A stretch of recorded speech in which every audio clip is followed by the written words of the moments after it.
Hello दोस्तों, नमस्कार। आज हम बात करेंगे हमारे अगले उपन्यास की, जिसका नाम है धरती धन अपना। जगदीश चंद्र द्वारा लिखा गया यह उपन्यास 1972 में प्रकाशित होता है। राजकमल प्रकाशन, जैसा आपको तस्वीर में साफ दिखाई दे रहा होगा। तो ये उपन्यास लेखक का पहला है और प्रकाशन में दूसरा उपन्यास है।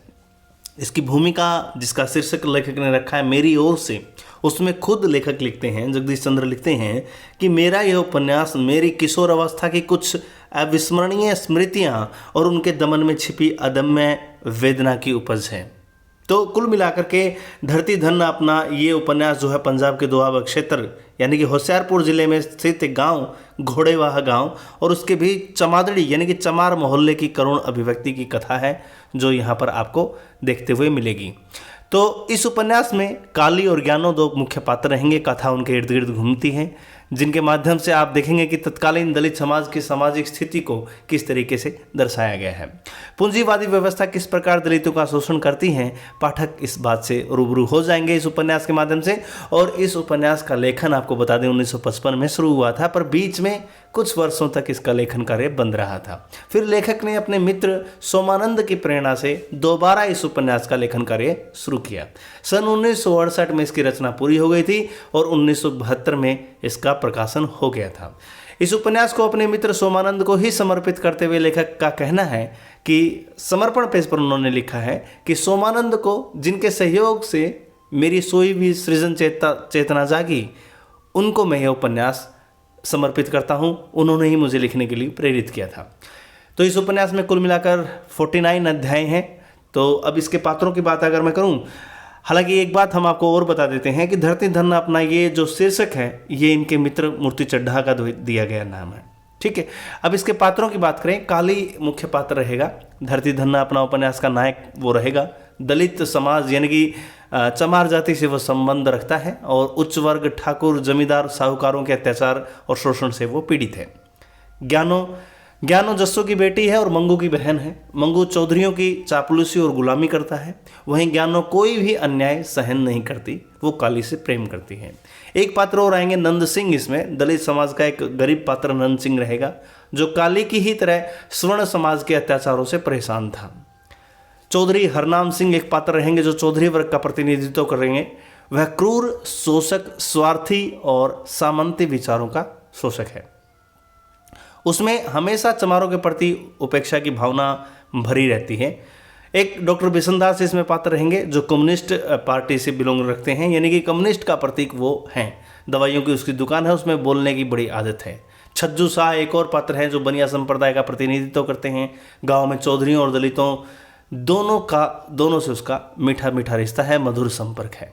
तो बहुत सारे पात्र रहेंगे, जैसे मंगू ज्ञानों का भाई है और काली की चाची है, जिसका नाम है प्रतापी, और पड़ोसी निको प्रीतो, ये इसके पात्र रहेंगे। इन सब के अतिरिक्त अगर कुछ बात और भी पात्र हैं, जैसे जस्सो है, ज्ञानों की माँ है, निहाली है, पड़ोसी है, जीतू है, निहाली का पुत्र है, मुंशी शिवराम ये मास्टर हैं, और पंडित संतराम एक और इसमें पात्र रहेगा। अब इसकी कथा वस्तु की बात करें तो इस उपन्यास में कथित चमार जाति के शोषण की त्रासदी को प्रामाणिकता के साथ चित्रित किया गया है। काली गांव की अभावग्रस्त जिंदगी और भूख की त्रासदी से हार करके शहर की ओर भागता है, लेकिन अपना मोह यानी कि अपनों का मोह और गांव का आकर्षण उसे 6 वर्षों बाद फिर से उसी गांव में खींच लाता है। वो शहर से यानी कि कानपुर से अपने गांव घोड़ेवाह लौटता है और उपन्यास की कथा वस्तु काले के घर लौटने की घटना से शुरू होती है। रास्ते में अपनी चाची को लेकर के उसके मन में कई शंकाएं दिखती हैं, पर चाची को जीवित पा करके उसका मन आनंद से झूम उठता है। वर्षों बाद काली को गांव में अपना परिवर्तन दिखाई नहीं देता। काली कुछ पैसे कमा कर ले आया है तथा अपना मकान बनाना चाहता है।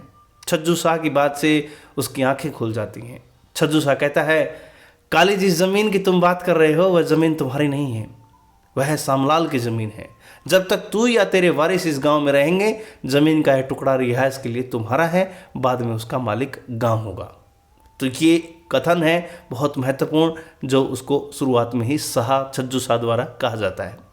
कुछ समय बाद उसकी चाची की मृत्यु हो जाती है, उसके पैसे चोरी हो जाते हैं और उसका मकान बनाने का सपना टूट जाता है। काली कई जगह अपनी आवाज़ उठाता है, अपनी जाति के लोगों का संगठन बनाता है, किंतु जमींदारों के सामने उसका संगठन टिक नहीं पाता। इस उपन्यास का मुख्य केंद्र काली और ज्ञानों की प्रेम कहानी रहती है।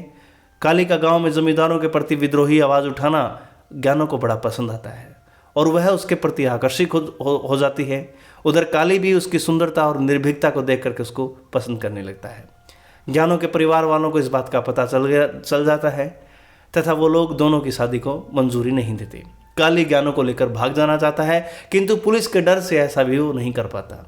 दोनों का प्रेम बहुत आगे बढ़ जाता है। ज्ञानो गर्भवती हो जाती है। यह जानकर ज्ञानो की माँ जस्सो उसे गर्भपात के लिए कई प्रकार की दवाइयाँ बना करके पिलाती है, किंतु कोई दवाई उस पर असर नहीं करती। वह उसे संखिया यानी कि जहर खिलाकर उसे मार डालती है और काली भी गांव से गायब हो जाता है। यह भी उपन्यास के अंत में पता लगता है कि काली से मिलती जुलती एक लाश कुएं में पड़ी मिलती है, लेकिन कोई उसका पता लगाने नहीं जाता। उपन्यास का प्रारंभ काली के गांव लौटने की सुखद घटना से होता है और उसकी अपनी प्रेमिका की मृत्यु के बाद काली का गांव छोड़ जाना, भागना, वो उपन्यास का अंत हो जाता है। धरती धन्य अपना, इसका अंत गोदान की ही तरह ही त्रासद है। सब कुछ हार कर लुटा कर काली का एक अज्ञात बियाबान में गुम हो जाना, उसके अधूरे मंसूबों की हत्या उतनी ही कष्टदायक है जितनी होरी का करुण अंत।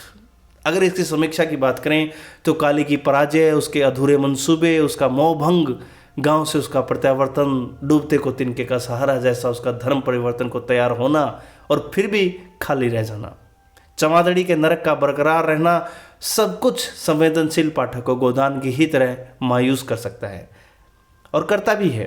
परंतु सवाल इस मायूसी का नहीं है, सवाल यथार्थ रूप में पहचानने और ग्रहण करने का है। होरी और काली जैसे अभिशप्तों की जिंदगी में कोई नया रंग आए, चमादड़ी यानी कि चमारों का मोहल्ला जिसको बोलते हैं, चमादड़ी और उस जैसे हिंदुस्तान के करोड़ों नरक ध्वस्त हों, जड़ता, जाहिली, दरिद्रता के अंधकूप में साधारण मन, साधारण जन, अछूत औरत, किसान, तमाम शोषित मनुष्य उबर सकें, वह अपनी मुक्ति की राह खोजें और पहचान सकें उस मुक्ति को जो जीवन वो जीना चाहते हैं। ये सब जादू की छड़ी घुमाने मात्र से, दलित मनुष्यता पर करुणा के आंसू बहाने से या उसकी मुक्ति के लिए इच्छाएं पालने से नहीं होगा। यह एक सामूहिक यज्ञ है, धरती के दुखियारों का और उनके दुख को उनकी शक्ति के रूप में उनकी आंखों के सामने भास्वर करने का, हम लोगों का जिनकी दुखद इस दुख में शिरकत है। गोदान व धरती धन अपना प्रयास है इस यातना को समझने का, उजागर करने का। लड़ाई लंबी है परंतु उसे मिलजुल कर लड़ना है, उजाला है परंतु सख्त अंधेरों के पार है। तो धरती धन्ना अपना उपन्यास के पात्रों और घटनाओं के संबंध में आधुनिक हिंदी उपन्यास में लिखते हैं जगदीश चंद्र